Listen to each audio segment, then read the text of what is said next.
in the first two playoff games has 15% sack rate on dropbacks. Obviously not handoffs, but on any time he's dropping back, 15% of the time he drops back, he's sacked. That is double what his regular season sack rate was, which was already not league leading, but towards the top of the league. Just guess. Guess who has the most sacks this year in the NFL? I know it's the Broncos. It's the Broncos. Welcome back, Benchwarmers. We're down to the Final Four. That's right. NCAA. No, sorry. Final Four of the NFL playoffs. That's what it is. That's right. That's what we're doing here.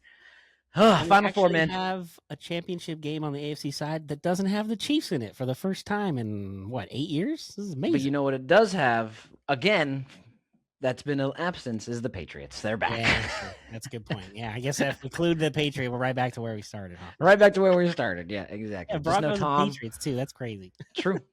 Very true.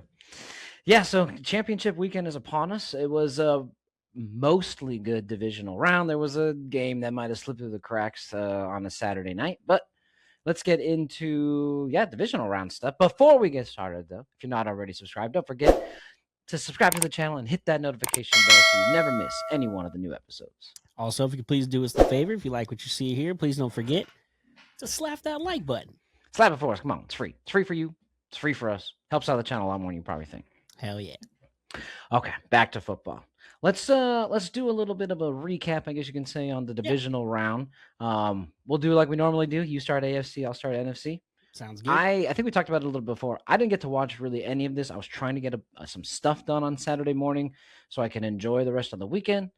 And I missed arguably the best game there was. Well, besides, the Sunday night game was good too. But I missed arguably the best game there was. But I think you caught it.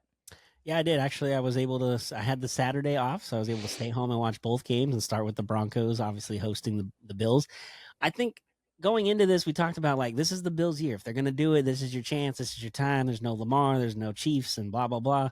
And I kind of thought that that's what they were going to do after winning in Jacksonville on the road, which Josh Allen had never done in the playoffs. So I thought, okay, maybe this is the year. The defense is kind of... I didn't know that. Yeah, and then they hadn't won a road playoff game as a franchise since 1992, so that tells you how long it's been. So okay, well then, one of those being a miracle, Music City Miracle play in Tennessee. Just saying. Anyway,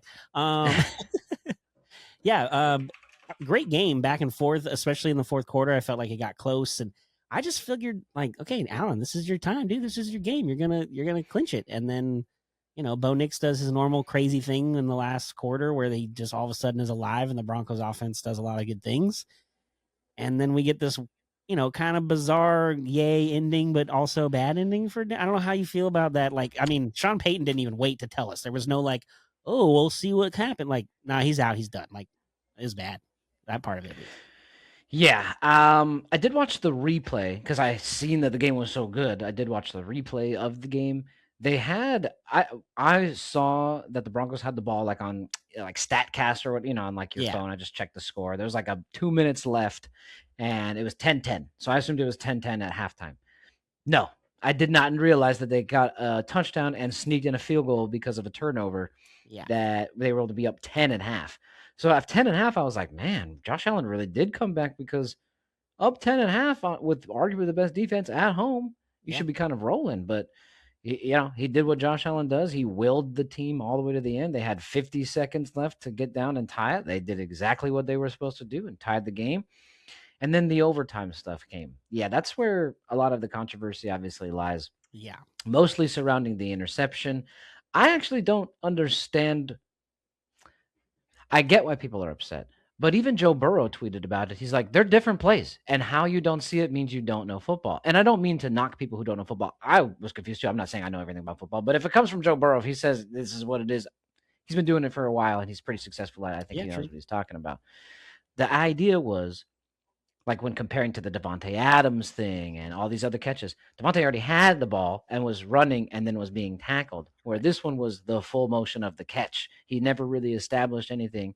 He didn't establish possession. People are like, yeah, but he was down. Okay, a knee is down doesn't mean necessarily a possession was established. Ask Des Bryant. You know what I mean? So, and had he had possession, he still has to complete the catch. So as he's rolling, if the ball jumbles loose even slightly and then the other guy rips it out, well, then that's an interception. Exactly. And you can even say it let's just say he does. To your point, the entire thing, the ball slips out. and it falls to the ground. Well, that would be an incompletion. Exactly. It wouldn't have been a fumble. Exactly. So the idea would be that it's all continuous. So I don't know. The one thing that I didn't really like were one of the two pass interference calls that got the Broncos all the way down there. We're getting to a point where, okay, now it's almost like the refs are deciding the game. I'm not arguing the interception. I'm not even arguing both of the calls. I don't remember if it was the first one or the second one, but Bo Nix just basically said they're probably going to foul. So let's just toss it. And they did. So one of those I thought was a little extra, but other than that, it was just a really close fought game. And I don't know. I really don't know what to think of it. I'm curious what the Bills are going to be like going forward and who they hire to replace Sean McDermott. Yeah, there's rumors of Dable because now he's not in New York anymore. He worked with Josh Allen, so he could kind of fit back in, but that's early discussions because he could be the head coach instead of a coordinator somewhere else, as in Vegas, as the other rumors have been. So, but I'm with you as far as like the interception, and part of the two is like, yeah, we go to replay, but then we slow it down frame by frame. That doesn't really give you the full aspect of the play in the moment, I guess is the best way to describe it. So, and a lot of people were complaining that in the game they didn't go to the replay. I didn't watch it, but I heard that they were just basically like, yeah, that was intercepted. We'll go ahead and they're like, no, not even going to look at it or something? Because it's a turnover, I think they automatically have to, but then once they look at it, it's whether they have to like call down to the refs to like go look at it in closer. Oh, they did like the upstairs review. Yeah, like the assisted what is that called? Yeah, replay assist. Yeah, so they got that and they said it was fine, but and the other thing too that got me is Brandon Cooks. I don't know if it was because he was hurt after the play was over, but he didn't have any demonstrative like, no, I caught it first. It was mine. And he, he just kind of like laid there, got up and walked away. So I don't know if that had anything to do with it. And, as far as like, we talked about completing the catch and it's the play that's so weird because they're rolling on top of each other so that the ball isn't touching the ground because it's in between the two bodies of the players. Yeah. If they were next to each other, the ball would hit the ground right away. We wouldn't be having a conversation, but because they're in that process of rolling over, the ball is still live. So unless Brandon Cooks finishes that catch and roll over with the ball in his hand, of course they're going to give it to the other team. And I feel bad for Cooks because, man, has that guy been trying to go everywhere the last like 8 years to find a Super Bowl, even that 1 year with the Rams and Jared Goff when they lost. Like every time he goes somewhere, he's on a good team. They have a chance, but he just can't get the big wins. I feel bad for him a little bit. A little bit. I agree with you. Not too much though. Yeah, not right. Making money. He's fine. Yeah, he'll be fine.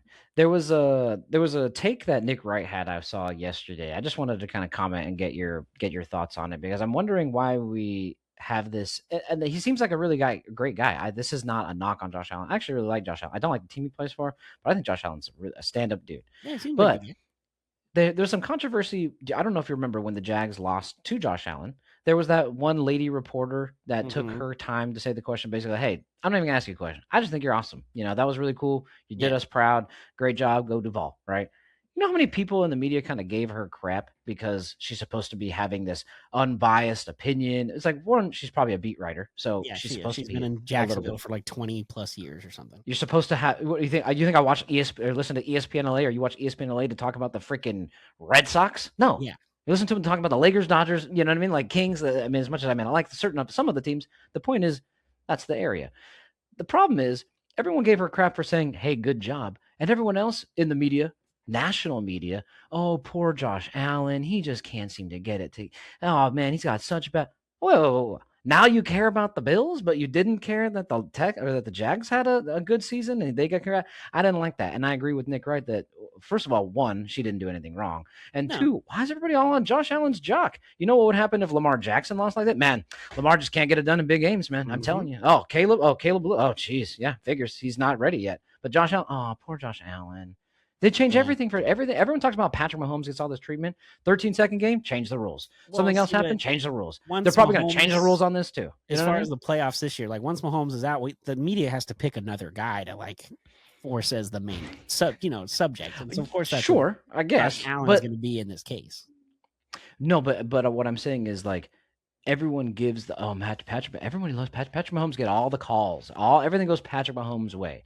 No, actually, it necessarily doesn't. One, I've proven it. We've talked about it. One, I've proven it by statistics. But two, none of the rules. They literally have league changes rules when stuff doesn't go Josh Allen's way, and nobody talks about it. True. And I'm just like, I don't understand why everyone's all up in arms. I'm not even defending Patrick Mahomes. You can say what you want about it. I don't really care. I don't know the guy at all. I'm just saying, what is up with this? Let's protect this one, but everyone else can kick rocks. Again, he seems like a really nice guy. This isn't even an attack on Josh Allen. This is an attack on like the rest of the media playing favorites. You know what I mean? Yeah, true. Yeah, well, again, there's always going to be a quarterback that this is your year and now your opportunity. So there's going to be somebody to talk about. But now that he's lost, and even worse, that Bo Nix is now not playing in the next round, I think that doesn't help the case, because if Bo Nix was playing and had a great game, at least say, well, you lost to the up and coming young kid, but he got hurt. I mean, he played most of the game, but yeah, I know, but I'm just that nobody's going to look back later and say, well, he played 3 quarters or 4 quarters. Like, they're just going to say he didn't play in the AFC title game, and they're going to see that moving forward. So it is what it is. The Bills obviously are going to try to do some changes. There's already like the owner came out and said, well, the reason we drafted Coleman is because the coaching staff wanted, but there's video in the like war room where the GM said, oh, that fat runtime is fast. That's going to help us draft him. So there's a lot of who's stabbing in the back at this point. So I don't know. It's going to be very interesting to see what Buffalo does. And not only going into a new season with a new coach, but you got a new stadium they're opening next year too. So. Yeah, I think they should have either fired both or fired neither. I agree. I feel, you know what I mean? And honestly, I think McDermott's doing the craziest thing. I think they've drafted 50. What's that stat that's flying around? They've drafted 55 players in this GM's tenure, and 2 have made Pro Bowl. Yeah, I can't James imagine Cook. McDermott's not the one making the draft picks. He might be helping and chiming in, but he doesn't ultimately make the pick. So I can't really. Yeah, to your point. Jimmy Johnson back in the day. You can't tell me to be the cook, but then not let me pick the ingredients. There you go. So, yeah, I don't know, but honestly, I'm glad for the turmoil. Hope the Bills don't make the playoffs next year. Sorry, Josh Allen, but I don't really care. I think they've got a lot of thinking to do, and I think it starts up top. But hopefully, maybe they go back to where they were throughout all the early 2000s and just be last place again. Oh no, that's the Jets spot. Never mind. I'm sorry. Be second to last place. The Jets aren't going to give that up. Sorry, that's my bad. They don't even have a quarterback to draft too, because Dante Moore's not coming out, so the Jets are screwed again. Perfect. Hey, we'll give you Kyler Murray. I don't think anybody wants that. Yeah. We didn't mind spending a lot of time talking about this first game because there's really not much to say about this second game here. Niners, Seahawks at night. We both thought it was going to be a little bit closer. We thought the 7 was a lot. Apparently 7 wasn't enough. Not even close. No. They could have just scored 7 like they did on the opening kickoff and stopped playing. Well, not stopped playing, but stopped scoring and would have won the game still. So absolute blowout. Seattle's number 1 seed. They honestly look unstoppable, to be honest with you. 41-6 blowout. But the Niners are, well, I think they're on their, I don't even know if they're on practice squad. I wouldn't even call them the 49ers because at this point they're like the 46ers. I don't know anybody who's on a lot of the positions. McCaffrey got hurt trying to make a block, so he was playing hurt the whole second half. The return kickoff by Rashid right off the bat just killed everything. The place was exploded. It kind of reminded me of that Marshawn Lynch run against New Orleans that one year where the stadium just exploded and it was over from there. And I think it was like a downfall. Before you knew it, the Niners were down 17-0 and they could never get anything going. And, that was the end of the run. So as you said, not a lot to talk about in this game, but also, Sam Darnold didn't practice all week, had no oblique thing, didn't know if he was going to play. Then he played. He did okay, but I also didn't have to do a lot with him because they didn't need him to. So it'll be interesting to see what he looks like next week against the Rams, but not a whole lot otherwise for this game. 41-6. That was a 41. Is that the final score? Yeah. Yikes. Feel bad for it was rough. Bad for the Niners. You guys have been winning a lot and been to 2 Super Bowls in the last 5 or 6 years and haven't won anything. So bang bang. Closing. Yep. Bang bang. Go home, gang. All right. Let's move on to the Sunday games. Yeah. Glock Purdy and Mac 10. Texans Patriots. Right. Yeah. How'd that one go? I feel bad coming out of this game and the playoffs, really. I don't know what's wrong with CJ Stroud. Because me either, bro. Defense, I'm a CJ Stroud fan. I know. That's why I'm telling you. I don't know what's wrong with him. Like, the Patriot defense is good. They came out, but, like, the Texan defense kept them in this game for so long. And every time they got a turnover and got, like, good possession or field position, CJ goes out and fumbles. Or then he throws a turns it right back over. Yeah, like, dude. And the worst thing is at halftime, the ESPN halftime people were saying, like, they were Orlovsky and them were arguing if they should bring Davis Mills in because that's how bad CJ Stroud was playing. And if you're going to give a team a chance to win and you're still only down, what was it, 10 at half? You got to think about doing the changes. Was it 10? Okay. I don't know. It was close. It was close. It may have been less, is my point. It might have been. I don't know. I feel bad for CJ Stroud and the Texans. I don't know what the hell's going on. They're the only team to not ever reach an AFC title game. But as a Titans fan and our former home being in Houston, I'm okay with that. So go Pats. It was 21-10. Now that I think about it, because Okay. that's when I started watching. Was halftime. Okay. 21-10.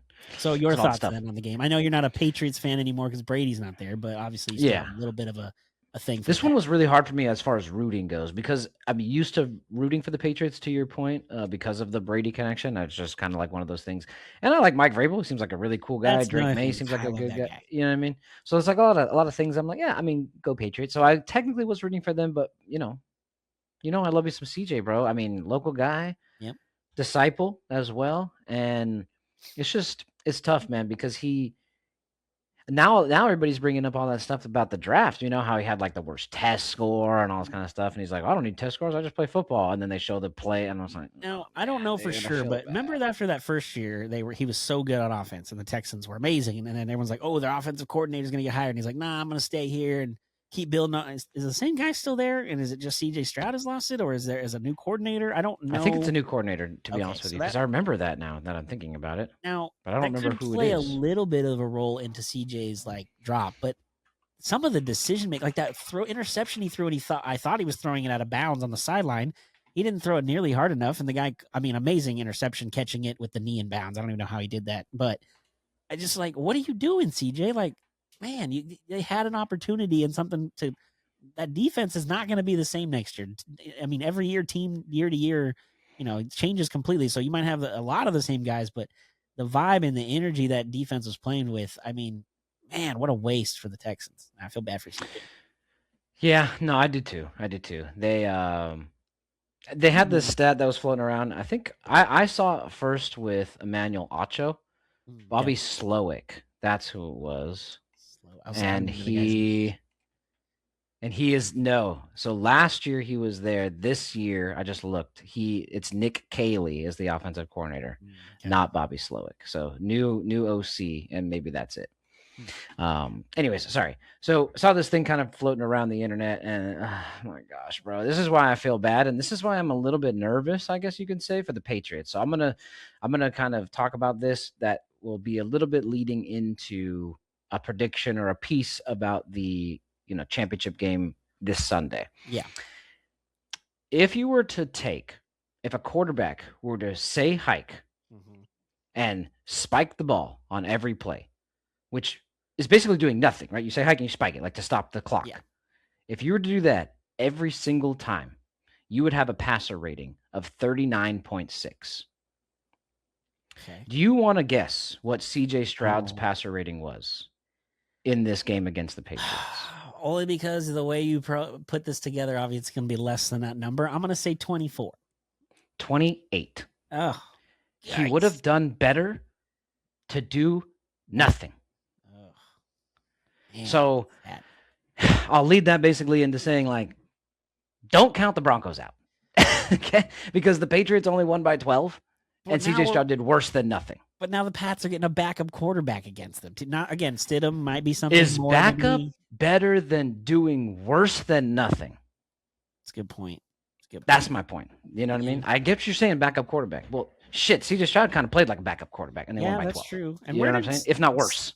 For some reason, did Stidham go to Georgia? Is that right? I'm going to look it up right now. I feel like he went to Georgia. No, he went to Baylor and Auburn. Just kidding. Okay.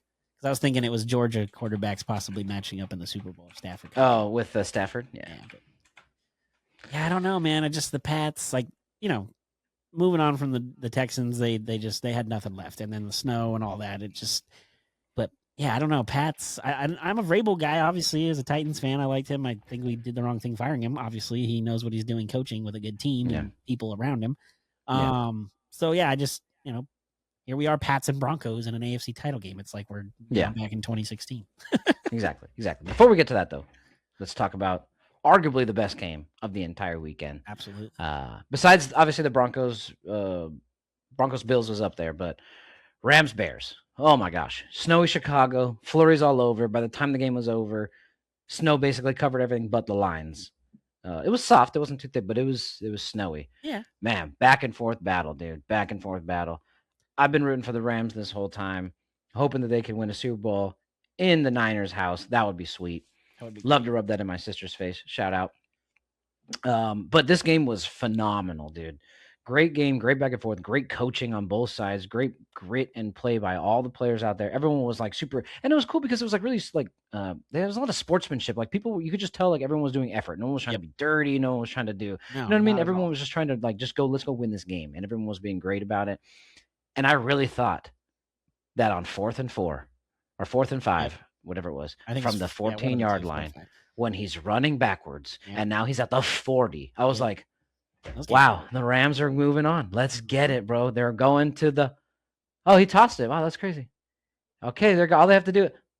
Oh my gosh, he caught the freaking ball. Yeah, and I'm with you. Like watching all the videos online of people getting ready to, like, wives are filming their husbands, like, oh, watching him watch the Rams clinch, and then he's like, oh shit, and he sits down on the couch. Like, you know, so it's a lot of fun. But man, what a crazy game. But we talked about it. If the Bears are down late, that's when they're Never at their count 'em out. best. And that now the question that keeps coming up all week that I think is a good point is, if you're the Bears and you struggled all that game and just finally got that touchdown, you go Why for didn't two you to go for win it? 2? I told my wife, I don't know what it is about me predicting the Bears stuff. We were watching the game. They just scored the touchdown. There was only a couple minutes left, right? Not even. I think maybe it a was minute less and a than half. a minute. Okay. And I was like, the Bears are going to come down and score a touchdown. They're going to go for 2, and they're going to win this game. Yep. And he didn't go for 2. I was like, but they scored a touchdown, so I got that right. And then And I the was like, they're going worst for part 2. is he went for it on 4th and whatever, like 3 times previous times in the Yeah. game when you could have gotten a field goal. And if you Yeah. had, we wouldn't even be playing overtime or be in this Yeah. situation. So that sucks. I mean, obviously things play out differently, but yeah, I mean, in theory, obviously. right? Just points on the But board, right? if you take all that momentum you have, and if I'm the Rams, I'm like shell shocked. I'm like, oh, what the hell just Yes. happened? We were going to We walk just away gave up. with an NFC title Yes. match right now. Like we're going to NFC title game. We're going to Seattle. Oh wait, what the hell just happened? And then that's when I would be, well, Ben, if you're going to take advantage of them off, you know, on their heels, this is the time. They're completely lost, and they would have Yep. been all confused. And if you would have Yep. tried to, you know, and you could have even gone up there, set up, called a timeout, and come back and looked and saw, because I think they still had one timeout in their pocket. So No. oh, they didn't. Okay, dang. No. So then you can't go, but it's still, I don't know. I would go for 2 because if you're I gonna would go for 2 lose- too. I agree with you there. They did not have a 'cause timeout it's because not they like were a stopping the regular clock on the Rams side. Exactly. It's not a regular season game where, okay, well, if we lose this one because we go for it, we have like this is do or die. So why not, when you have the momentum on your side, you got your home crowd, you've got your outdoor weather, like everything is in your spot at the Yeah, moment. totally And Caleb agree. has just done the miraculous, which he continues Yep. to do all year. I don't know why you don't take that chance, but I totally agree, and I don't know why he didn't, but I'm happy he didn't. a lot of exciting things for the Bears moving forward. So I guess we'll see. 100%. Hopefully not too many because I'm not a Bears fan, but go team. Okay.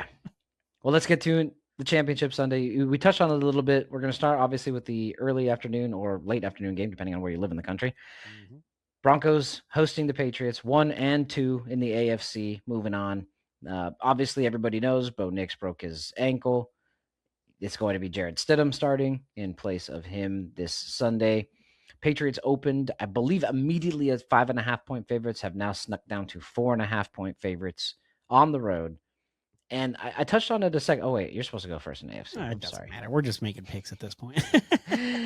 I touched on it a little bit, but I too many people, I think, are counting the Broncos out of this game when they shouldn't be. Yep. And for the reason I stated earlier, in that, can Jarrett Stidham be any worse than what CJ Stroud was last week? And as True. much as I love CJ, I don't think so. I don't think he has it in him to do that poorly. And the way this Broncos defense is, they're nasty. And Sean Payton's still quite innovative. Teddy Bridgewater, not necessarily known as a starting quarterback, 5-0 in place of Drew I did Brees. hear that one of the first things he did when he took the job in Yes, Denver, was get even though Stidham. Russell Wilson was there making a ton of money, he was adamant, we need to sign Stidham, make him the highest paid backup. I don't care. So there's something. He's been there a couple years. He knows the offense in and out. He's been in the quarterback room. So it's not going to be like, I don't know what I'm doing, and he's a rookie. He's been in the league like 8 years. Exactly. So Exactly. he's been through this. I know he hasn't played a lot, but he knows what he's going into. The only thing is, it's the AFC title game. It's not a week 13 matchup that's important, but not do or die. So that's where that kind of comes in. But I'm with you. Like, the Bronco defense is still really good. So maybe the defense does all the work. And again, Stidham just doesn't blow the game like CJ did last week. Maybe do what Sam Darnold did against the Niners. Exactly. Yeah. And I believe Basically the Broncos nothing. have a decent running game as well. May they not have Yep. the Seahawks don't have 2 running backs anymore moving forward. We'll get to Yeah. that in a few. But they do have at least a solid running game and a good couple weapons. So as long as Stidham just doesn't do anything stupid, doesn't turn the ball over, Broncos still got a chance. Now, Agree. are you picking them to win though based on those thoughts? One last thing, and then I'll get to who I'm picking. Drake May in the first 2 playoff games has a 15% sack rate on dropbacks. Obviously not handoffs, but on any time he's dropping back, 15% of the time he drops back, he's sacked. That is double what his regular season sack rate was, which was already not league leading, but towards the top of the league. Just guess. Guess who has the most sacks this year in the NFL? I know it's the Broncos. It's the Broncos. It's the Broncos. Yeah. They've been leading since like week 7, and they haven't let go of that. Exactly. So, again, I'm not saying that the Broncos are going to win, but I'm definitely not saying they're not going to win. Patriots win. So, yeah, I'm with you. I think Vrabel. Not that Peyton doesn't know what he's doing. I think it's close though, bro. I think it's. I literally think they pull off a field goal. Game. Yeah, veteran coaching and player who knows what he's doing. Obviously, won Super Bowls as a player.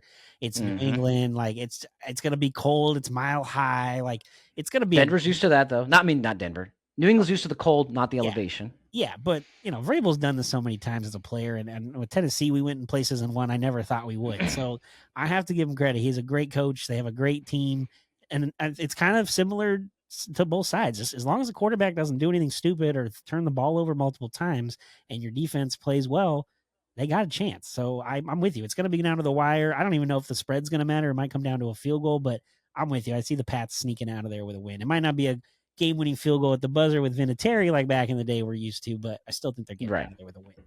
Yeah, I have the Broncos covering. I think the Patriots win by a field goal. That's what I think they pull off. So, okay. But actually, you know what? Real quick, I'm so sorry. Let me just do this one more time. One thing that I saw also circling the interwebs was Oz the Mentalist went to Rams camp at the beginning of the year, right? Yep.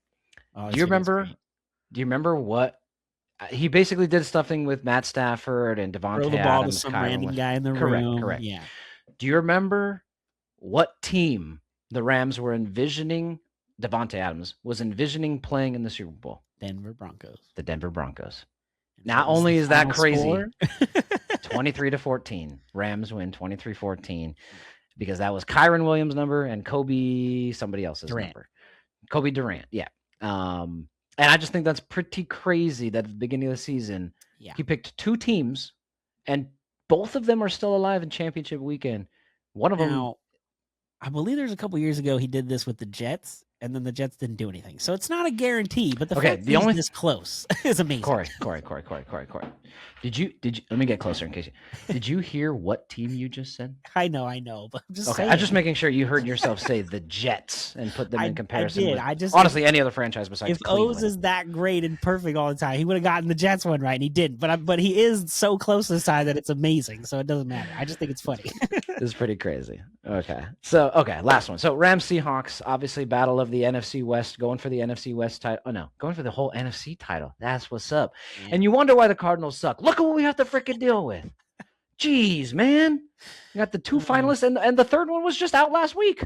It's just like us and Diamondbacks. You got to worry about the LA team. Here. Dodgers, Dodgers, Padres, Giants. Yeah, the same thing. It's not easy. So, anyways, looking forward to this game. Both of the first ones were awesome games. Both the one games in combined, I think it was a 1-point differential. So 3.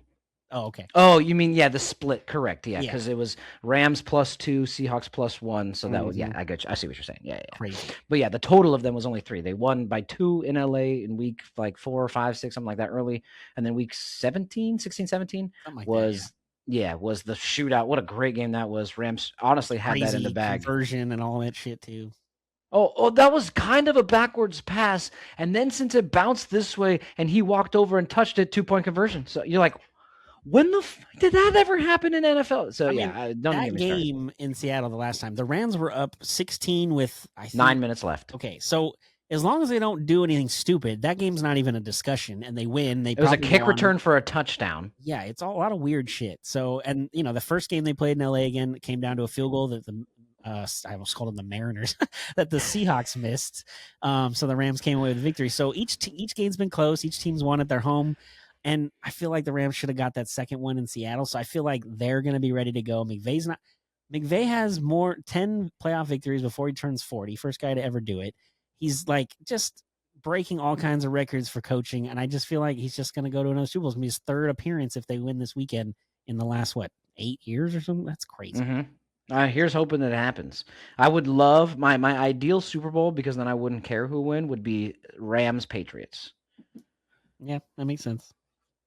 Basically, just not Seattle. Now that the Bills are out, I'm not a Seattle fan. That's kind of who I'm. So I'm rooting for the Rams, but it's really hard to beat a team back to back in their home stadium, not too few weeks apart. And something about this team, the only way they mess up is if Sam Darnold does really bad, because their defense is way too good.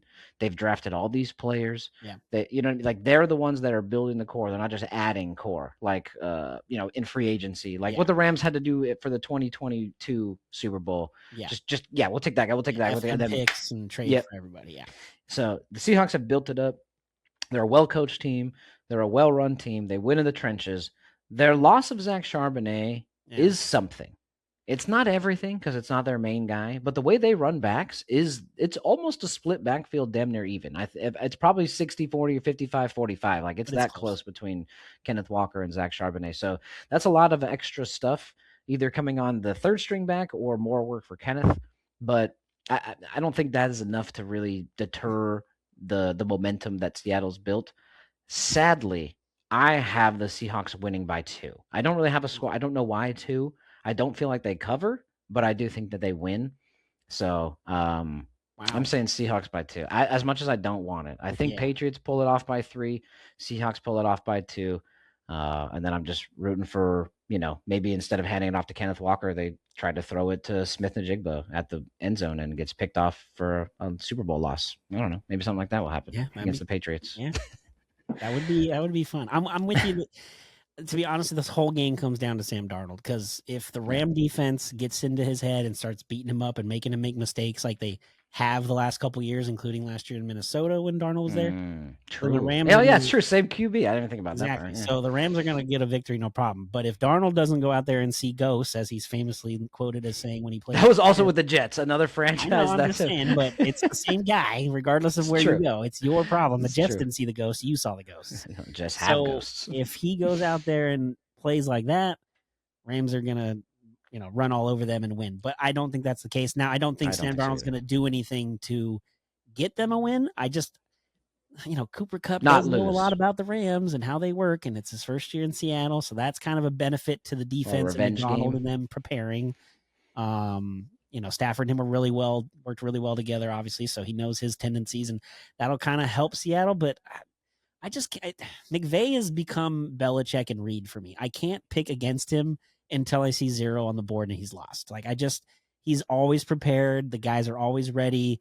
They very rarely get beat by more than 10 points in a game. If they do lose, it always comes down to the wire. It's pretty close. Now, as long as their special teams doesn't do anything stupid this week, then I think the Rams are getting out of there with a win. I think they're getting out of Seattle with the win. I have Rams Pats in the Super Bowl rematch of, I don't know, was that 5-6 years ago, and of 2019, 18? Something like that. It was when the Brandon Cooks one we talked about earlier, where that was the only shot he had at the Super Bowl. So yeah, it's 13-3. Jared Goff lost to the one touchdown they could have had was Cooks in the end zone, but Goff just floated it. And I don't remember who the defensive back that came over and knocked it out of Cook's hands at the last second. But yeah, I got Rams Pats, man. I don't know, something about Rams Pats just feels like it. And then I don't know who to root for. Do I go for Vrabel or do I go for the Rams? I don't know. I don't really care about the Rams either way, but I kind of like Vrabel. So maybe I'll go Pats if they get there. Okay. We're gonna have Broncos in the Super Bowl, aren't we? Both. We're gonna go. It's gonna go against us. Yeah, Oz the Mentalist was probably right. As much as I'm not rooting for it. Yeah. That'll be our update next week. Oz the Mentalist is amazing. He got it right. Well, Muted my mic. That's my bad. I was just gonna Everybody say- bet 23-14. Everybody bet exact score 23-14. We're making Vegas broke. As soon as we get the matchup and the total of or the spread, we'll know what to vote based on the 23-14. So Yeah. keep that in mind. All right. So that's division wrap up, championship schedule, who we're picking. Let us know down in the comments below which NFC West team you've got heading to Santa Clara to try and get that win on rival turf. Also, hit us up on Twitter, Instagram, and TikTok at RVUFTB and tell us who you got taking the AFC crown and matching up against the NFC West champion / NFC conference champion. That's right. And as always, we appreciate you stopping by. And seeing things from RV from the bench. Remember, nobody loves you. Jesus loves you. Peace. This was a Sycamore Fourth Studios production.